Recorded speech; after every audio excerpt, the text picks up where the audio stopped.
Sir, magandang araw po. Isa po ako sa mga taga-subaybay sa'yo sa YouTube. Itago nyo na lang po ako sa aking pagkakilanlan. Medyo nakakahiya po itong problema namin ng pamilya ko. Kahit tanggap ko na ito, pero gusto ko sanang marinig ang payo mo patungkol sa problema ko na ito. Bisaya din po ako, taga Bukidnon, 42 years old, isa po akong lady guard.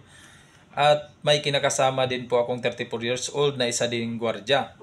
May isang anak na po ako sa una kong asawa, babae, 19 years old, at isang anak na lalaki sa kasalukuyan kong kinakasama ngayon.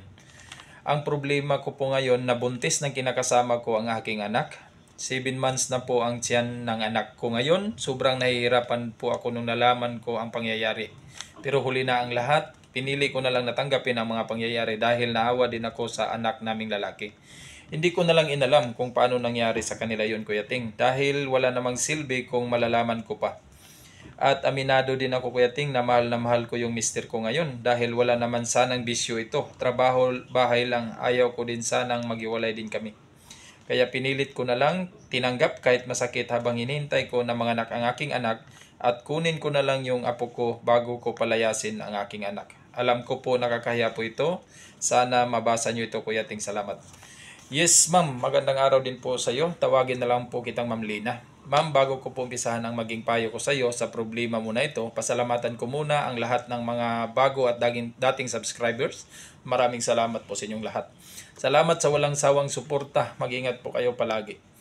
Bigyan ko lang po kayo ng kunting idea patungkol sa akin.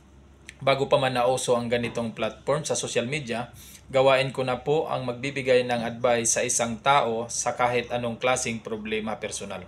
Katunayan yan, back 2012, that time nasa Cebu po ako. May mga mag-asawa na nawala na sana ng pag-asa sa kanilang relasyon, pero naiayos ko yun.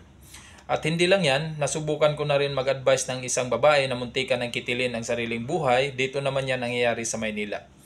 Bukod kasi sa experience ko, pinag-aralan ko rin ito noon sa isang private na pag-aaral patungkol sa spiritual, physical, mental at emotional.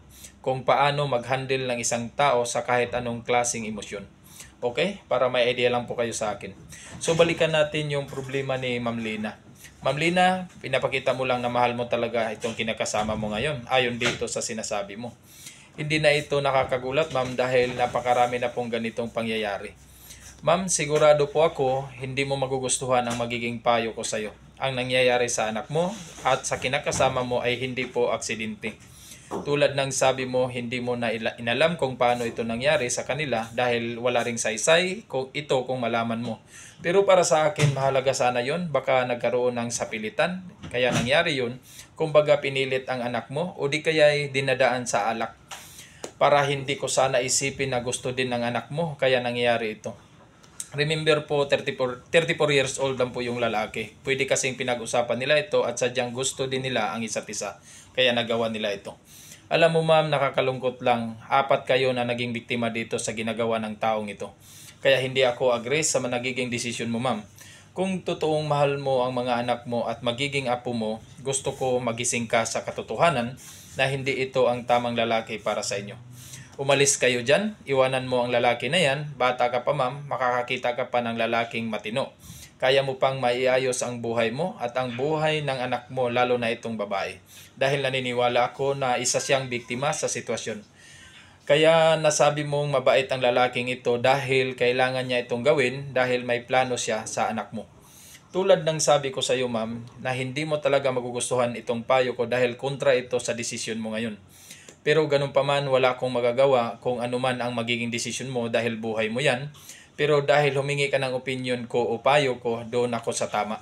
Kahit kontra pa ito sa gusto mo. Hanggang dito na lang po ako, ma'am. Ulitin ko, sana magising po kayo. Salamat.